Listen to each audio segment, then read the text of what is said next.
संविधान दिवस है। एक तरफ संविधान को खतरा है और दूसरी तरफ हमारे अंदर ये चाहत है कि संविधान को पूर्ण रूप से लागू करा जाए। खतौली का उपचुनाव, प्रत्याशी जयंत चौधरी जी ने बहुत सोच समझ के दिए। कोई कुछ भी कहता रहे,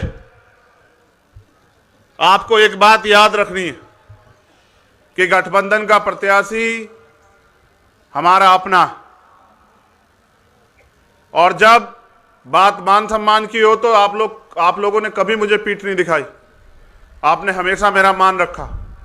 मैंने तो मुजफ्फरनगर में भी देखा कि जब जिला पंचायत का चुनाव था, आपने मुझे यहां से 6-6 सांसद मेंबर जिता के दिए, तो मैं इस बात को भूला नहीं।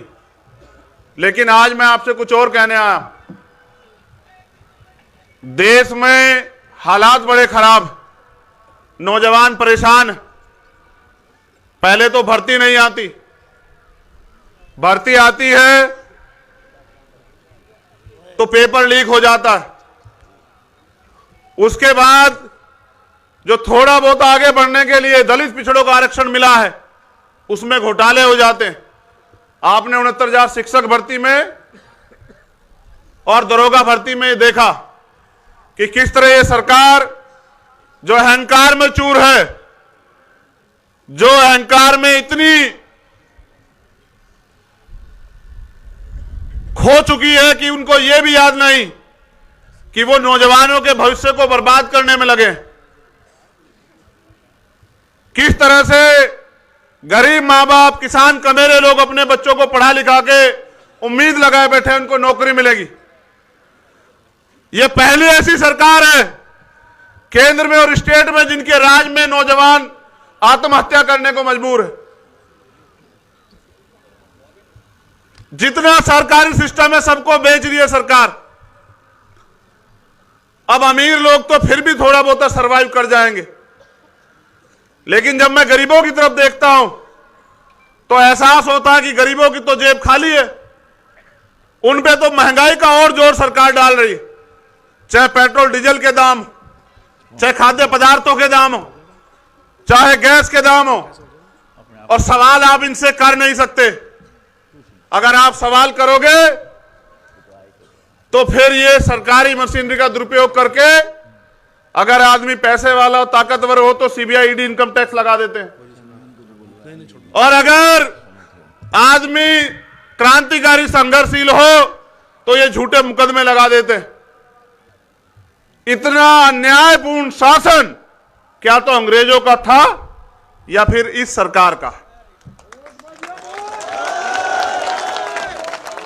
मैं आज संविधान दिवस पे अपने महापुरुषों को भी याद करता हूं कि किस सपने को सजोया था बाबा साहब अंबेडकर ने, सर छोटू राम ने, सरदार वल्लभ भाई पटेल ने।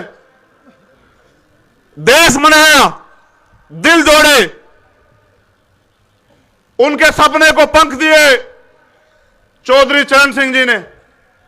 अगर आज थोड़ी बहुत जमीन गरीब कमजोर वर्गों तक पहुंची है तो इसका सबसे बड़ा श्रेय जाता है चौधरी चरण सिंह जी को।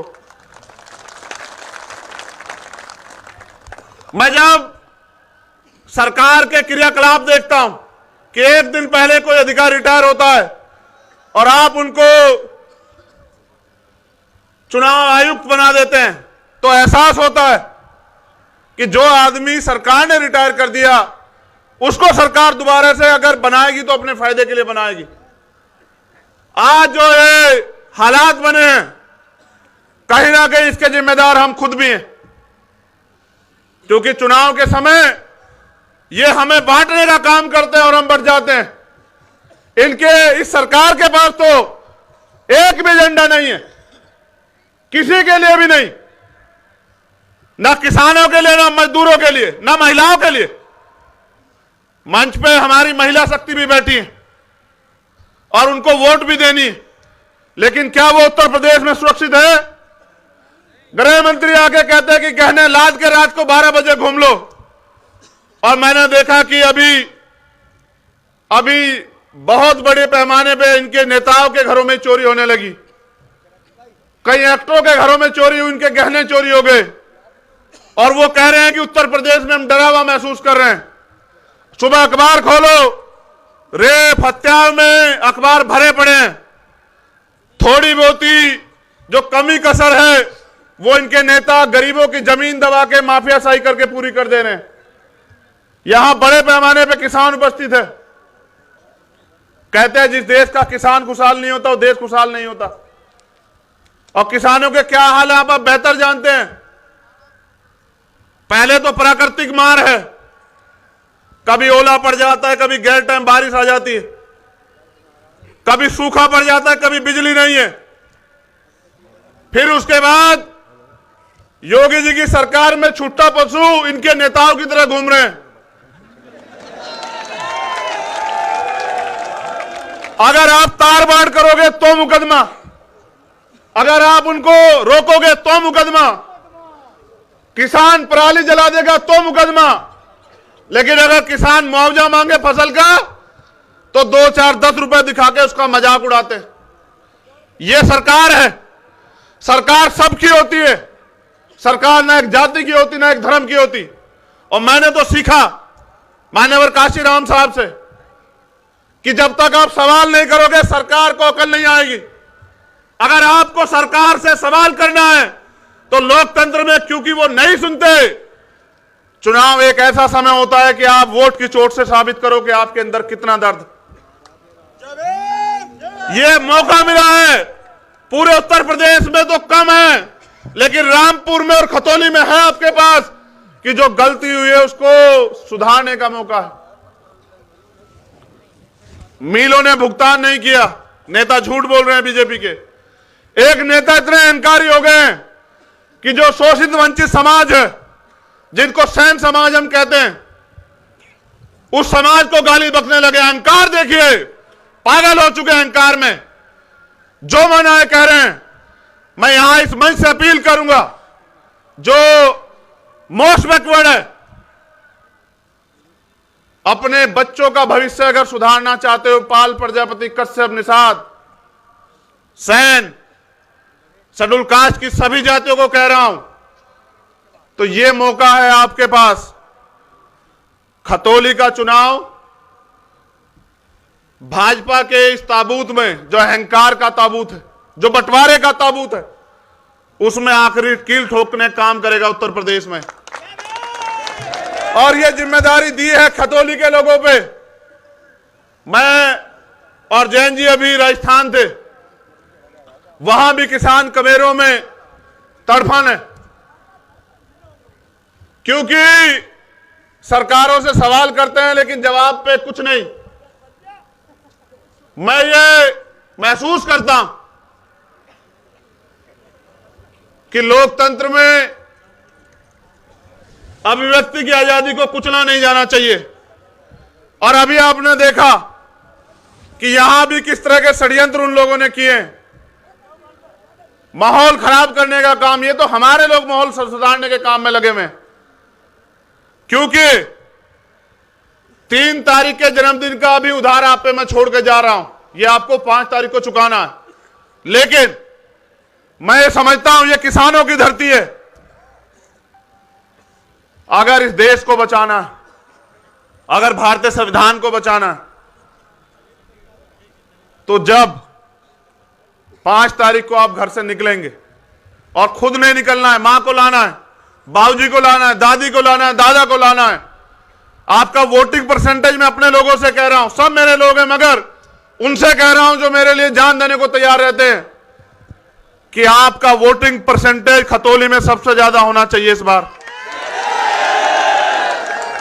आपके बूथ गवाही देंगे और आपके बूथ ये भी बताएंगे कि क्या मेरे संघर्ष में कोई कमी है क्या, ये आपके बूथ बताएंगे। लेकिन मैं आपसे फिर कह रहा हूं, खतौली का रिजल्ट और खतौली का चुनाव किसान आंदोलन में शहीद सभी किसानों को सच्ची श्रद्धांजलि होगी। ये जिम्मेदारी आप लोगों के पास। एक शब्द नहीं बोले प्रधानमंत्री, शब्द नहीं बोले किसानों की लाशों पे। इतने किसान शहीद हुए, एक शब्द नहीं बोले। वादे किए, खोखले किए, झूठ बोलती है बीजेपी और बीजेपी के नेता। किसानों के साथ साथ यह जीत भाईचारे की जीत होगी, यह जीत झूठ पे सत्य की होगी। और मैं अपने लोगों से कह रहा हूं, 2 अप्रैल का दर्द याद है या भूल गए हो? बताओ, भूल तो नहीं गए? झूठे मुकदमे और लाठियां और जेल, कितने नौजवानों ने उत्तर प्रदेश में अन्याय का सामना किया। किसकी सरकार थी? आप पे मौका है, अगर आप फिर भी भूल जाओ तो हाथरस का दर्द याद रखना। ये षड्यंत्र करेंगे, दंगा फसाद कराएंगे, बांटने का काम करेंगे, तुम नहीं डिगोगे, खरीदने का काम करेंगे, तुम्हारी वोट की बोली लगाएंगे। इनके चमचे आपके बीच में आएंगे, एक तरफ वो चमचे होंगे और एक तरफ आपका संघर्षशील भाई। आपको तय करना है कि खतौली में आप किसके हाथ मजबूत करोगे। ये पूरा दम लगाएंगे, आप टिके रहना और घबराना मत। बुलडोजर इनका धर्म और जाति मजहब देख के चलता है, इनका बुलडोजर गरीबों पर चलता है, इनका बुलडोजर मजलूमों पर चलता है। मैं अपने और भाइयों से भी कह रहा हूं कि मैं 5 तारीख में डट के यही रहूंगा मुजफ्फरनगर में। सरकार अगर गुंडागर्दी करेगी तो उनकी लाठियां खाने के लिए, गोलियां खाने के लिए हम लोग यहीं रहेंगे मुजफ्फरनगर में। ये मात्र खतौली का चुनाव नहीं, हमारे सम्मान का चुनाव है। और मैंने जैन जी से वादा किया है